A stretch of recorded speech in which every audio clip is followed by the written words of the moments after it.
Allez, on attaque la mission 3 qui était la mission pur objet. Alors bien évidemment, il faut que vous l'ayez lu et faite avant de regarder cette vidéo.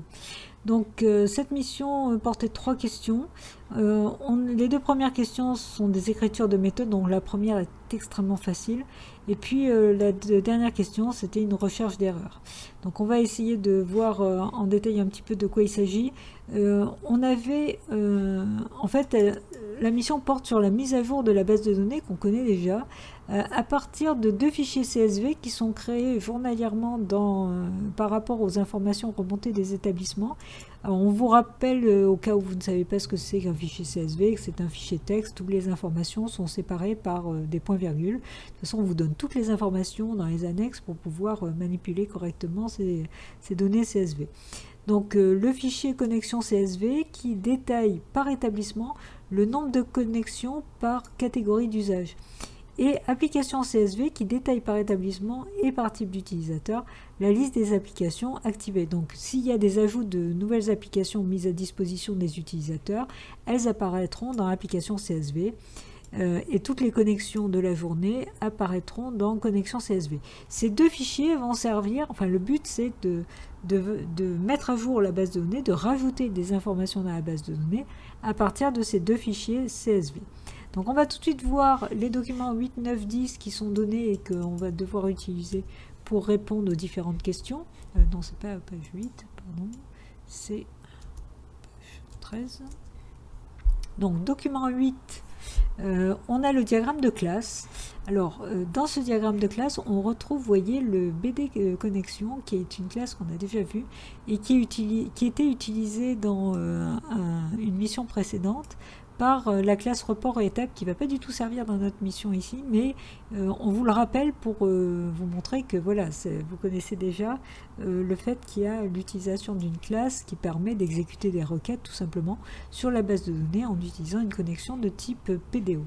Alors nous, ce qui nous intéresse aujourd'hui, c'est toute cette partie-là, c'est-à-dire qu'on a une classe audience qui est une classe mère qui va contenir 2 propriétés, les connexions et les applications qui vont être des arrays objets. Alors, la mission est en PHP. Vous pouvez écrire en Java, en C# ou en Algo. Ceci dit, on vous donne vraiment tous les éléments pour pouvoir répondre en PHP et ça me paraît assez simple de suivre les indications. Bon, donc les arrays objets, on va le voir dans la présentation de cette classe technique. C'est tout simplement le principe du dictionnaire avec une clé, une valeur à chaque fois.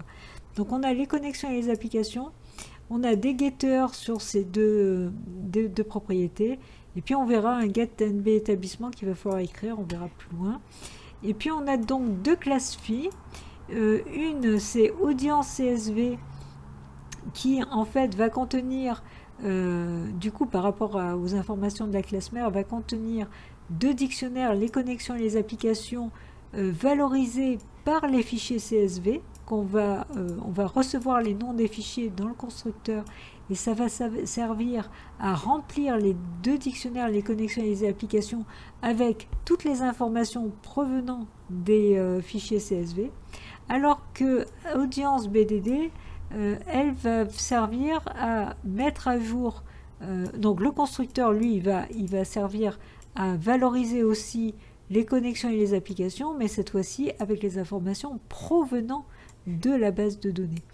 Et vous avez update connexion et update application qui, par rapport aux connexions et aux applications qui proviennent des fichiers CSV, vont permettre en fait de remplir la base de données. Enfin, vous avez insert établissement. Alors c'est une méthode qu'il va falloir écrire et qui permet d'ajouter éventuellement de nouveaux établissements. On verra plus en détail par la suite parce que ce n'est que la question 2. Vous avez enfin la classe synchronisation qui sert à synchroniser, à synchroniser tout simplement les informations provenant des connexions et des applications au format CSV vers la base de données. Et puis on verra plus en détail ces autres méthodes. Vous remarquez au passage, c'est pas très important, mais quand même, vous avez 2 liens de composition qui vous disent qu'une synchronisation contient un objet, contient une propriété de type audience CSV et une autre de type audience BDD qui sont uniques et qui ne peuvent pas être utilisées par ailleurs. En fait, une audience CSV ne sert que pour une synchronisation, etc. Ok, alors maintenant qu'on a fait un petit peu la présentation des différentes classes, vous avez la présentation textuelle des classes. On retrouve les deux propriétés, les connexions et les applications. On vous rappelle que ce sont des dictionnaires qui vont en fait contenir le nombre de connexions ou le nombre d'applications correspondantes. Ensuite, vous avez le constructeur qui, on ne vous donne aucune information dessus, mais ça c'est pas très important. Les deux getters qui vont permettre de récupérer les dictionnaires correspondants. Et puis un get NB établissement qu'on va devoir écrire en première question, vous verrez c'est très très simple, qui retourne le nombre d'établissements contenus dans le dictionnaire. Donc on verra plus tard pourquoi, enfin comment ça marche. Alors, revenons aux deux propriétés privées, les connexions et les applications. On vous dit que ce sont des instances de la classe array-objet. Donc ce sont des dictionnaires. Ces dictionnaires ont pour clé le code établissement. Ça veut dire que aussi bien dans les connexions que les applications, on a le nombre d'éléments qui sont dans le dictionnaire représente le nombre d'établissements puisque chaque ligne représente un établissement précis. Et pour valeur, un tableau dans lequel on trouve le type et le nom de l'établissement suivi de différentes valeurs. Alors, effectivement, on vous donne un exemple sur les connexions. Et on voit qu'on a en clé pour chaque élément, donc on a 120 éléments dans le dictionnaire, on a en clé le code de l'établissement, et en valeur, on a donc un tableau de 12 cases, où on voit que la première case, la case d'indice 0, on a le type d'établissement. La case d'indice 1, donc la deuxième case, on a le nom, et puis après on a le nombre de connexions pour chaque catégorie d'usage. Entre parenthèses, on ne voit pas la catégorie, mais bon, c'est pas très grave, on ne va pas en avoir besoin pour répondre aux questions. Donc ça, c'est déjà intéressant. Hein. Notez bien que aussi bien dans les connexions que dans les applications, le nombre d'éléments du dictionnaire représente le nombre d'établissements, puisque à chaque fois, on a en clé un établissement. Ensuite, on a les deux classes phi qui elles vont permettre en fait de faire un certain nombre de choses, soit sur les fichiers CSV, soit sur la base de données. Alors pour la classe phi audience CSV qui est en lien avec les fichiers CSV, vous voyez que le constructeur reçoit en paramètre deux chaînes qui vont être tout simplement les noms des fichiers, donc connexion CSV et application CSV. Donc ces deux noms de fichiers vont servir à valoriser les deux propriétés ici. Mais surtout, dans le constructeur, on ne vous montre pas le code, mais on vous dit qu'il y a chargement des fichiers CSV dans les dictionnaires. Alors, quel dictionnaire? Je vous rappelle que audience CSV hérite de audience. Donc, dans la classe audience, on a deux dictionnaires qui peuvent être valorisés et qui vont contenir donc les connexions et les applications, qui vont contenir toutes les connexions et applications qui sont dans les fichiers CSV. L'autre classe phi audience BDD, alors celle-là qui hérite toujours de audience, le constructeur fait la connexion à la base de données, puis vous avez une méthode update connexion qui met à jour les informations à partir du dictionnaire $new connexion, donc qui reçoit en paramètre le dictionnaire qui contient toutes les connexions récupérées dans le fichier CSV en fait, et puis la fonction update application qui fait la même chose mais cette fois-ci avec toutes les applications récupérées dans le fichier CSV. Ensuite, vous avez un insert établissement qui attend une chaîne qui contient un établissement précis. Donc là, vous voyez, c'est au singulier, c'est pas par hasard. Alors, on vous explique en détail ce que fait cette fonction. Elle effectue l'insertion dans la base de données à partir de la chaîne de caractères new établissement. Elle ne fait rien si new établissement est une chaîne vide ou si la chaîne ne respecte pas le format ci-après. Et on vous montre ici le format. Effectivement, le new établissement doit être une chaîne de caractères composée d'un code RNE, donc on voit ici le code RNE, puis du type d'établissement, puis le nom de l'établissement, et tout ça séparé par des points-virgules. On est en fait dans la structure d'un fichier CSV. Et enfin, la classe synchronisation. Alors, que fait-elle? On a deux propriétés, l'audience CSV et l'audience BDD. Et vous voyez que ces deux propriétés sont valorisées dans le constructeur. La première propriété, c'est une instance de audience CSV, en lui envoyant les fameux deux fichiers connexion CSV, application CSV. Donc on comprend que l'audience CSV va nous permettre d'accéder à toutes les informations qui sont dans les fichiers CSV. Par contre, l'audience BDD, qui est une instance de l'autre classe phi, audience BDD, va nous permettre d'accéder à toutes les informations de la base de données et surtout va permettre d'appeler les méthodes update, entre autres, qui vont mettre à jour la base de données. Et justement, on vous dit, vous avez deux méthodes ici. Méthode privée qui réalise les mises à jour de la base de données à partir des informations présentes dans les fichiers CSV. Donc vous avez en privé la fonction 5 connexion qui, qu'est-ce qu'elle fait? Eh bien, dans un objet local, une variable locale à la fonction, elle appelle sur la propriété l'audience CSV qui, je vous rappelle, est une instance de la classe audience CSV, elle appelle la méthode getLesConnexions. GetLesConnexions étant une méthode de la classe mère, de la classe audience, et qui permet, je vous rappelle, de récupérer le dictionnaire les connexions. Alors, on va retourner pour bien revoir comment ça marche.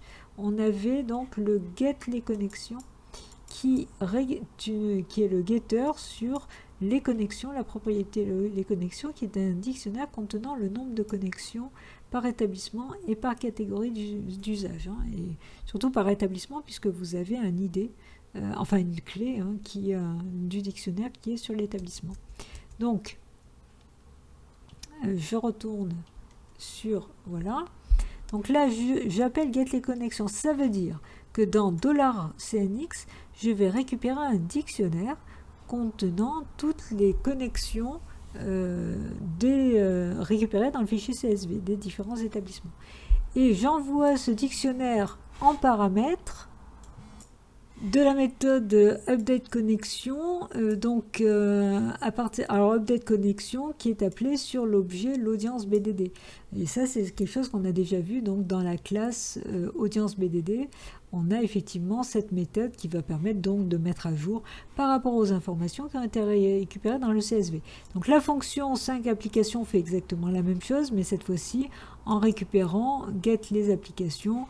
Et donc le dictionnaire dans $app va avoir toutes les applications qui ont été mises à jour, enfin qui ont été ajoutées. Et c'est comme ça qu'on va faire un update sur la base de données.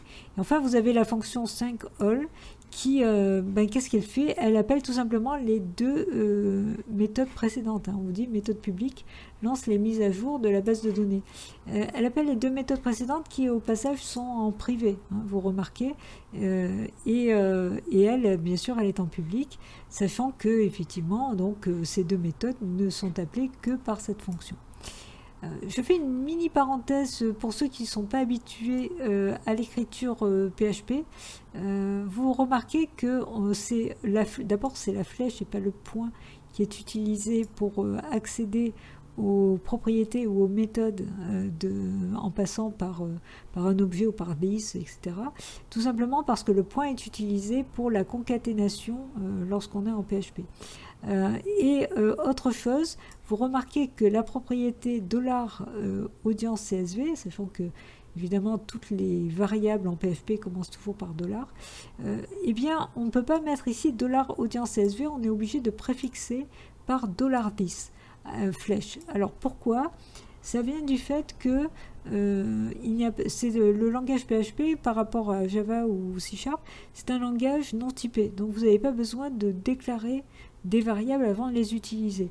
On le voit très bien ici, on met directement $CNX, il vient de nulle part et en fait on l'a utilisé directement donc il est déclaré en même temps qu'on lui affecte une information. Donc si vous mettiez ici directement l'audience CSV, il pourrait croire que c'est une nouvelle variable et il ne ferait pas le lien avec la propriété. Donc pour pouvoir lui dire attention, ceci est une propriété de ma classe, je suis obligé de préfixer avec $10. Pareil quand j'appelle des méthodes. Bon, ceci dit, si au niveau de votre réponse, vous oubliez de faire ça et vous mettez directement dollar, ou là directement le nom de la fonction sans rien mettre devant, puisqu'il n'y a pas de dollar devant les noms de fonctions, on ne vous comptera pas faux, parce que ce qu'on regarde avant tout, c'est la logique que vous avez utilisée pour répondre aux différentes questions. Enfin, vous avez la fonction 5 établissement qui va être une fonction qu'on devra écrire. Alors, je détaillerai dans un deuxième temps parce que, effectivement, on va d'abord répondre à la première question avant de se lancer là-dedans. Et la classe technique HeuréObjet qui est donc la classe dictionnaire. Alors, on vous donne son implémentation, on vous donne enfin une partie, on vous dit qu'il y a 2 constantes qui vont vous servir absolument à rien. On vous donne le constructeur qui va vous servir à rien du tout aussi. Il est possible qu'ils ont éliminé des questions dans le sujet d'origine, ou peut-être que le constructeur servait, je ne sais pas. Ensuite, vous avez offset, la méthode offset qui reçoit une clé et une valeur et qui permet d'ajouter un élément dans un dictionnaire, et cette méthode, vous n'aurez pas à l'utiliser non plus. Offset existe qui permet de vérifier par rapport à un index, donc par rapport à une clé, qui vérifie si la clé existe dans le dictionnaire. Celle-là, elle va vous servir.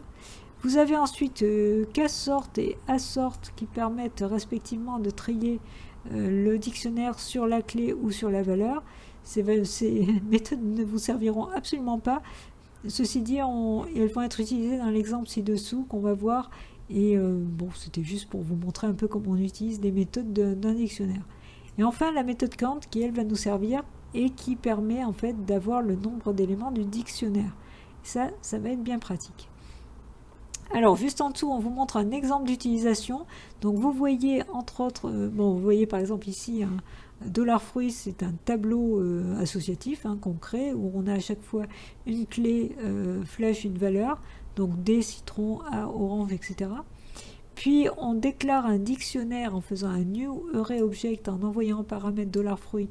Donc, c'est un dictionnaire qui va contenir ces différentes informations avec à chaque fois une clé, une valeur. On applique la méthode assort sur ce dictionnaire, donc on va trier sur les noms des fruits, donc sur les valeurs. Et puis le echo fonctionne comme ça, voici les. Donc vous voyez que le point est utilisé pour la concaténation, d'où le fait qu'on ne peut pas l'utiliser lorsqu'on appelle une méthode sur un objet, donc c'est d'où l'utilisation de la flèche. Donc on écrit voici les, qu'on retrouve ici, voici les. Puis ensuite, on prend le dictionnaire et on appelle la méthode count. Et effectivement, il y a 4 éléments dans notre dictionnaire, d'où le fait qu'on obtient 4. Puis, fruits triés par nom, ok. Et ensuite, on fait une boucle. Alors, ça vous permet de voir la syntaxe du for each, qui est ultra pratique et ultra facile à écrire en PHP par rapport à Java ou C#. Vous savez qu'on ne peut pas parcourir directement un dictionnaire en Java ou en C#, on est obligé de récupérer d'abord la collection de clés, et par rapport à la collection de clés, on doit effectivement récupérer chaque élément du dictionnaire en récupérant chaque clé. Là, on peut faire directement un for each sur le nom du dictionnaire, et ensuite, il suffit de mettre as, et de mettre une première variable. Alors vous mettez le nom que vous voulez, là, $clé, bon c'est vrai que c'est assez parlant, parce que ça va récupérer à chaque fois, à chaque tour de boucle, ça va récupérer la clé de la ligne, flèche, et vous mettez une deuxième variable, $valeur, qui va dans cette variable récupérer la valeur correspondant à cette clé. D'où le fait qu'après là on fait un écho $clé, $valeur qu'on obtient ici. Au passage, ceux qui ne connaissent pas PHP et qui se sont habitués à des langages comme Java et C#, soyez pas traumatisés en voyant que les variables ont été mises directement dans les guillemets. C'est un raccourci d'écriture spécifique au PHP, parce que malgré le fait qu'on soit entre guillemets, le PHP repère le fait qu'il y a un $, et donc derrière c'est forcément un nom de variable. Donc il va remplacer le $clé, même si c'est dans la chaîne, par la valeur de la variable. Par contre, après, il met bien espace égale espace. Et pareil, là, il repère la variable $valeur et il va la remplacer. Ce qui évite des concaténations au niveau des chaînes. C'est juste une simplification d'écriture spécifique au PHP. Donc voilà, on a maintenant tous les éléments. On va pouvoir commencer à répondre aux questions. Donc la première question qu'on vous pose, c'est écrire la méthode getNB établissement de la classe audience qui retourne le nombre d'établissements chargés dans les dictionnaires. La méthode pourra se baser indifféremment sur le dictionnaire $les connexions ou $les applications. Donc on vous dit clairement, hein, c'est le nombre d'établissements chargés dans les dictionnaires. Et effectivement, on vous dit même que vous pouvez utiliser le dictionnaire que vous voulez. Donc c'est une question extrêmement facile, puisque si je retourne sur... alors attendez, il faut que je retrouve, voilà... On avait dans audience, hein, c'est la méthode getNB établissement qu'on doit écrire.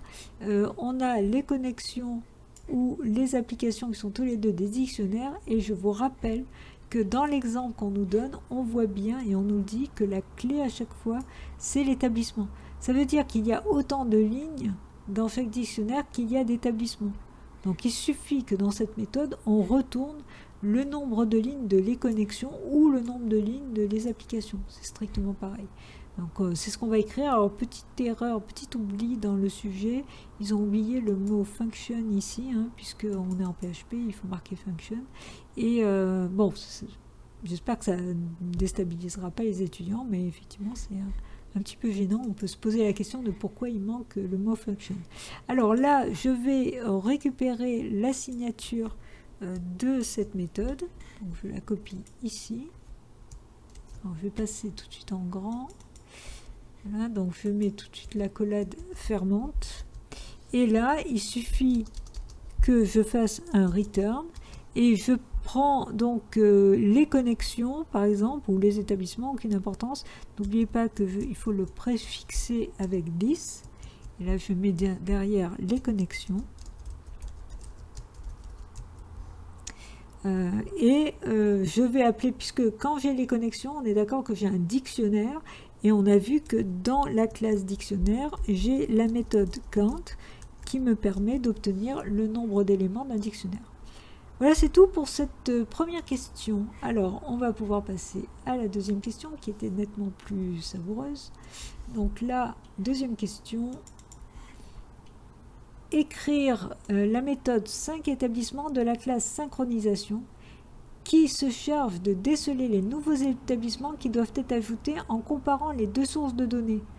En présence d'un nouvel établissement, la mise à jour de la base se fait à l'aide de la méthode insert établissement. Donc on vous dit ce que vous aurez à appeler pour pouvoir mettre à jour la base de données. Alors on vous dit quand même dans le sujet, c'est important, la présence d'un nouvel établissement sera détectée par un nombre d'établissements plus important dans la source de données des fichiers CSV. Pour information, la suppression d'un établissement, événement rarissime, sort de la présente étude. Alors ça c'est intéressant parce qu'effectivement on sait qu'on n'a pas à s'inquiéter du problème de la suppression d'établissements, sinon ce serait beaucoup plus complexe. Donc on va juste vérifier le nombre d'établissements dans le fichier CSV qu'on a récupéré, donc dans notre dictionnaire qui contient soit les connexions, soit les établissements. Donc on va, soit les applications, pardon. Donc on va compter, et on sait déjà faire puisqu'on l'a fait, hein, on a fait ce getNB établissement. On va voir le nombre d'établissements récupérés dans les dictionnaires, donc à partir des fichiers CSV, et on va le comparer avec le nombre d'établissements dans la base de données. Alors comment on va faire ça? Donc on va tout de suite aller voir les annexes correspondantes. Alors la méthode qu'on doit écrire est ici. Et là, ce qui est intéressant, c'est que dans la fonction 5 établissements, on vous met en commentaire des choses qui doivent bien vous aider à écrire cette méthode. On vous dit d'abord qu'il faut tester si les deux sources de données ont le même nombre d'établissements. Alors comment on a ces sources de données? Eh bien, n'oublions pas qu'on a deux propriétés privées. On a audience CSV et on a l'audience CSV et l'audience BDD. Et ces deux objets sont des instances de audience CSV et audience BDD. Et je vous rappelle que grâce à audience CSV qu'on a ici, grâce à audience CSV, on a on a chargé les fichiers CSV dans les dictionnaires, c'est-à-dire qu'on a bien dans, n'oublions pas que c'est une méthode c'est une classe qui hérite de audience, donc on a bien les connexions qui contient le nombre de connexions par établissement et par catégorie d'usage, et les applications, et ces deux, à partir de audience CSV, ces deux dictionnaires sont remplis en fait avec les informations des fichiers CSV. Tandis que audience BDD, lui, il a accès aussi aux deux mêmes dictionnaires qui sont valorisés cette fois-ci. Vous voyez, là, on nous dit connexion à la base de données et chargement des données dans les dictionnaires. Ça veut dire que nos deux dictionnaires, les connexions et les applications, sont remplis avec les informations, cette fois, de la base de données. Donc, revenons à cette méthode. Pour pouvoir comparer les deux sources de données, si les deux sources de données ont le même nombre d'établissements, il suffit qu'on regarde le nombre d'établissements qu'on a à partir de audience CSV et le nombre d'établissements qu'on a à partir de audience BDD, sachant que la méthode que l'on vient d'écrire à l'instant, qui est le getNB établissement, est dans la classe audience. Donc à partir de là, je sais. Alors ce que je vais faire, c'est déjà reprendre l'écriture, la signature de la méthode. Voilà. Donc je vais passer en grand pour que ce soit plus lisible. Je vais tout de suite mettre la collette fermante. Et je vais reprendre tout simplement le commentaire pour que vous voyez mieux comment construire les choses. Parce que l'air de rien, à chaque fois, les commentaires nous aident à mieux comprendre. Donc, test si les deux sources de données ont le même nombre d'établissements. Donc, il suffit que je fasse un if sur ce que je viens exactement d'expliquer. Donc, je vais tout de suite vous le copier ici. Donc là, vous voyez mon if, je reprends l'audience CSV. Puis, puisque j'ai accès à la classe audience CSV et du coup aux méthodes publiques de la classe audience, je peux utiliser la méthode que j'ai écrite juste au-dessus, getNB établissement. Et une fois que j'ai ce nombre d'établissements, j'ai le nombre d'établissements du fichier CSV, je peux regarder s'il est supérieur au nombre d'établissements de la base de données, en passant par mon objet, par ma propriété, l'audience BDD. Donc là, ça va me permettre effectivement de savoir si je suis bien dans le cas où il y a évidemment plus d'établissements, donc des établissements qu'il va falloir prendre en compte et ajouter dans la base de données. À partir de là, je vais récupérer encore le commentaire pour m'aider à voir quoi écrire dans la suite, donc le commentaire qui était marqué à l'intérieur du sujet. Donc si ce n'est pas le cas, donc effectivement si on est dans le si, mets à jour la base de données en appelant la méthode insert établissement de la classe audience BDD pour chaque nouvel établissement. Donc j'ai besoin de parcourir les établissements. Alors, comment je vais faire pour parcourir les établissements? Eh bien, je vous rappelle que on a la possibilité avec le for each de parcourir un dictionnaire et qu'on a justement la possibilité en passant par l'audience BDD, par l'audience CSV, pardon, on a la possibilité de récupérer avec get les connexions, on a la possibilité de récupérer en fait toutes les connexions, ou bien get les applications, c'est pareil, hein, puisque je reviens sur les deux. Voilà, c'est important de voir que aussi bien les connexions et les applications qu'on récupère avec les getters ici, get les connexions et get les applications, ces deux propriétés, qu'est-ce qu'elles ont de particulier? Donc ce sont des dictionnaires qui de toute façon ont en clé l'établissement, donc il suffira de vérifier si cette clé est présente ou non du côté de la base de données. Et si jamais elle n'est pas présente, il va falloir insérer ce nouvel établissement. Et pour pouvoir insérer l'établissement, on nous montrait, on nous montrait que pour l'insertion, on avait besoin de créer une chaîne new établissement qui contient précisément le code de l'établissement, le type de l'établissement et le nom de l'établissement. Et ça, on l'a ici. Avec donc le code de l'établissement, ce sera de toute façon la clé. Puis dans la partie valeur, qui est un tableau de 12 cases, dans la case 0, on a le code de l'établissement et dans la case 1, on a le nom de l'établissement. Et ça, c'est valable aussi bien dans les connexions que dans les applications. Donc on va pouvoir utiliser un des deux getters, soit get les connexions, soit get les applications, qui vont nous permettre effectivement de récupérer, en fait, de parcourir ces collections, ces dictionnaires, et donc de récupérer à chaque fois la clé et la valeur. Alors c'est ce qu'on va faire ici. On va faire un for each pour parcourir ce dictionnaire. Donc je vous copie tout de suite. Hop. Voilà. Donc là, on a un for each et vous voyez que je pars de l'audience CSV. Donc je vais parcourir le dictionnaire. Alors des connexions ou des applications, c'est pas important. Donc là, je vais récupérer les connexions, le dictionnaire des connexions qui ont été récupérées à partir des fichiers CSV. Et à chaque tour de boucle, je récupère la clé qui est donc l'identifiant de l'établissement et la valeur. Donc là, je vais tout de suite mettre l'accolade fermante. OK. Et à partir de là, bien, qu'est-ce que je vais faire dans la boucle? Ben, je vais regarder si ma clé, qui est un numéro d'établissement, un ID d'établissement, si elle est présente ou non dans la base de données. Et là, je vous rappelle que cette fois, c'est pas avec this l'audience CSV, mais c'est avec this l'audience BDD que je vais pouvoir vérifier cela. Et comment je le fais? Sachant que en faisant get les connexions sur l'audience BDD, je vais avoir à nouveau un dictionnaire de tout ce qui est récupéré, toutes les connexions indicées sur établissement qui sont présents dans la base de données. Je peux utiliser la méthode offsetExist que je vous remontre dans le dictionnaire. Je vous remontre qu'il y a une méthode offsetExist qui, par rapport à une clé, permet de savoir si elle est présente ou non dans le dictionnaire.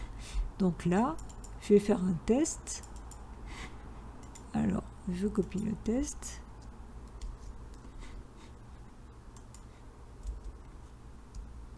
Voilà, donc je vais regarder à partir de l'objet l'audience BDD qui me permet d'accéder aux informations de la base de données. Je fais un get les connexions. Donc là, toujours pareil, c'est dans la classe audience que j'ai ce getter qui va me récupérer le dictionnaire des connexions qui a été rempli par rapport aux connexions de la base de données, hein, et pas des fichiers CSV. Et là, je regarde si dans ce dictionnaire, il existe la clé qui est en fait la clé sur laquelle je suis en ce moment dans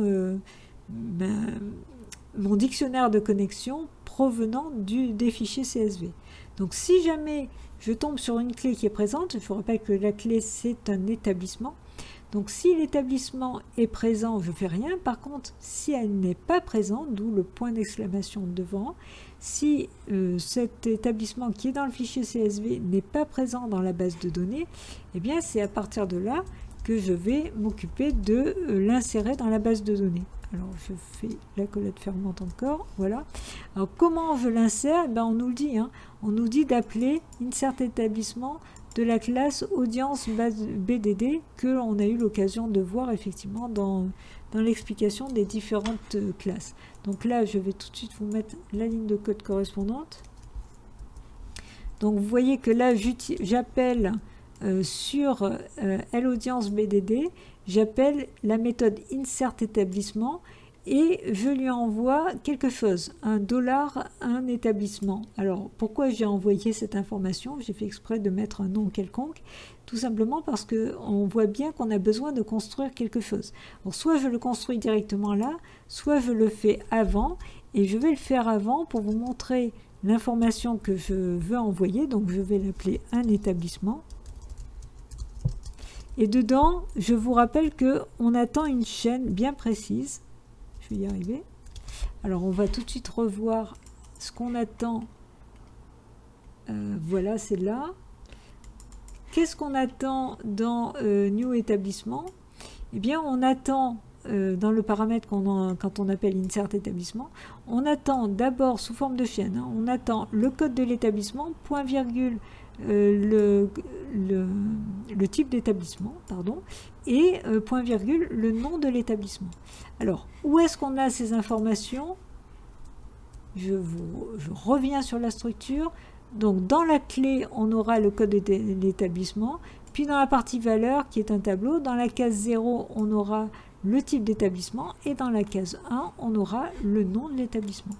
Du coup, au niveau de la construction, ça donne ceci. Donc je vais remettre. Voilà, donc là, on va avoir besoin de $clé en premier.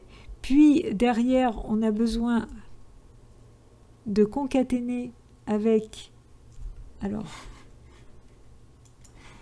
la première case, donc point, non, d'abord on va mettre le point virgule, pardon. Donc là, j'ajoute le point virgule. Bon, en même temps, j'aurais pu tout mettre dans l'habitude de faire les concaténations. J'aurais pu tout mettre dans la chaîne.